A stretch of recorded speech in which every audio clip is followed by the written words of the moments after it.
Yo, what's going on YouTube, and welcome back to Goal Line Hockey. It's your boy Kevin Forte, and we're taking a look today at the New York Islanders and their inability to score goals. We'll be taking a look at that in this video. If you guys like what we're doing here at Goal Line Hockey and want to see the latest news around the NHL, you guys know what to do. Make sure to give this video a big thumbs up and an even bigger subscribe down below. So let's take a look at the Islanders. So guys, in 5 of the past 6 games that the New York Islanders have played in, they have been shut out. 5 of 6 games, they have been shut out. Including the other night against the Washington Capitals, where they lost 1-0. They had 18 shots on goal on Ilya Samsonov. They lost 1-0.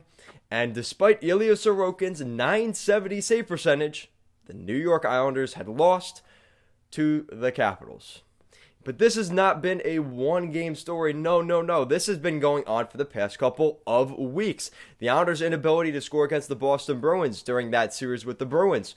That's really where things kind of started, and that was right after they brought in Travis Zajac and Kyle Palmieri, which have really not looked good with the Islanders. They have not meshed and gelled with the team, maybe the way Lou Lamoriello and Barry Trotz had hoped that they would. Not looking so good for the Islanders in that regard. And the problem is, the most frustrating thing is the goaltending has been so good, even during this stretch. The Islanders have the 2 best goaltenders in the NHL right now. You look at the top 10 for goals against average and save percentage. The Islanders goaltenders Sorokin and Varlamov lead the NHL in those categories. They're at least in the top 10, both of them. So the Islanders have the best goalie tandem in the league right now. Arguably, it's not even arguable right now. They are the best tandem. And I did make a video about this in the preseason, that the Islanders may have the best goalie tandem in the league. Everybody called me crazy back then. The stats are showing it right now. But the problem is, Ilya Sorokin and Semyon Varlamov cannot score goals. They have the big stick, yes, the big stick, and they're not able to shoot the puck across the ice into an empty net because usually the goaltender's there for the most part. If anything, they're the ones leaving their net because the Islanders need an extra skater, which never really seems to matter because the Islanders cannot score. Their power play inability has been infuriating. The Islanders get 6-on-4 opportunities, 6-on-3 opportunities. It doesn't even matter. The Islanders cannot score goals. And there was a game a couple weeks ago where the Islanders, I think they were playing the Boston Bruins. They were down 2 goals.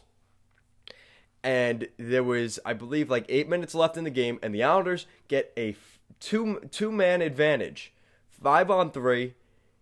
And I said this. I said, if the Islanders do not score here, they're going to lose the game. It's one of those things where if you don't score on that power play, at least 1 goal, there is no shot in the next 6 minutes after that momentum that the Bruins gained from killing that penalty, or both, that the Islanders would win that game. There was no way. And the Islanders barely got any shots on net. They don't move the puck around quick enough, and they don't have guys really in front of the net screening the goaltender. So the shots are from far away, and they just lob it on net, and the goaltender sees it. And I don't know. I don't know what it is. Anders Lee not being there has been a huge loss for the Islanders. And you could throw in Kiefer Bellows, you could throw in Oliver Wahlstrom, but even those, Oliver Wahlstrom, his production is dried up.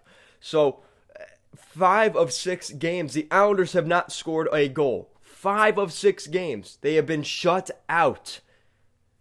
What goaltender is going to be able to do anything with that? Nothing. There's nothing they could do. Now, I love the Islanders' defensive mentality, but the problem is, if you don't score a single goal, you're not going to win many hockey games. In today's NHL especially, you have to score at least 2 or 3 goals to even have a shot at winning in the NHL. The guys are too skilled. They're too, the skating ability is too good. The Islanders, I know they play by their system. They have their structure, but teams seem to be breaking it down this season in particular. And I don't know how they're going to fix it because the playoffs is right around the corner, and I can't even guarantee you that the Islanders will be in the postseason this year. You don't look now, But with this 3 losses to Washington, they went 0-2-1 against the Capitals. They picked up 1 out of a possible 6 points against the Caps. So the Caps will likely run away with the division. Pittsburgh is now running away with it as well. So it's between Pittsburgh and Washington now for that first seed. The Islanders are 3 or 4 points back from both those teams. And like I said, don't look now, but the New York Rangers are 5 points back of the New York Islanders. And the next 2 games for the New York Islanders are against the New York Rangers, a home and home with the Rangers. The Rangers, potentially by Sunday, could be 1 point back from the New York Islanders. And that is a very scary reality for the Islanders going into the last couple weeks of the season. Now, the only good thing here for the Islanders is they played the New York Rangers twice, they played the New Jersey Devils twice, and they played the Buffalo Sabres twice. They also play the Boston Bruins, I think, on the last game of the season. But the next 6, out of the next 7 games, 6 of them are against non-playoff teams, which means the Islanders should win at least 5 of those 7 games, and that would be enough for the Islanders to make the postseason. But still, these 2 games against the Rangers, it is an 8-point difference. It is an 8-point swing, because if it's like this series with Washington. The Islanders win both these games, they're now 9 points ahead of the New York Rangers. If they lose both these games, they're only 1 point ahead of the Rangers. And the Rangers have not been a joke. And the way the Islanders pretty much dismantled them a couple weeks ago, 6-1 at the Garden, probably is going to, have a little bit of animosity for the Rangers going into this game. And I don't know what to say. I am quite concerned about the Islanders, if I have to say it, because they can't score goals, and the Rangers can, and they got a good goaltender. I don't know. The Islanders seem to match up well against the Rangers, but still, at this point in the season, the Rangers are going to be as desperate as it gets, because if they lose these 2 games, they're out. They probably don't make the postseason. But like I said, what if they do? What if they win both these games this weekend, and now the Islanders are only 1 point ahead of the Rangers? Not to mention the Boston Bruins are right there as well. This could be a really interesting down the stretch for the Islanders, really when it shouldn't have had to be. If the Islanders win one of these 2 games, at least, or one of these 3 games against Washington, we're talking about the Islanders 7 points ahead of the Rangers, 4 points ahead of the Bruins, and it's not that big of a deal. But like I said, that is not the case, and the Islanders find themselves in a spot they were probably hoping they were looking to avoid just a few weeks ago. So it's going to be an interesting stretch down here for the New York Islanders, and they should be okay, but you never know. The Islanders, I've seen this story before where the Islanders are way on the outside of the playoffs.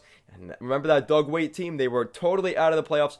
They were within 1 point of making the postseason. And you know who was in that final spot? Was the Tampa Bay Lightning. And now the Islanders find themselves maybe as the team that could fall out of the postseason because they just didn't have enough in the gas down the stretch. And what's more concerning is even if the Islanders make the postseason, this could be a lose-lose situation. The Islanders make the playoffs this year. Congrats. But they're going to have to play Washington, Pittsburgh, or Boston. And honestly, I don't like any of those matchups for the Islanders because they cannot score goals. And these teams have played the Islanders enough where as the season's gone along, they have found ways to shut the Islanders down.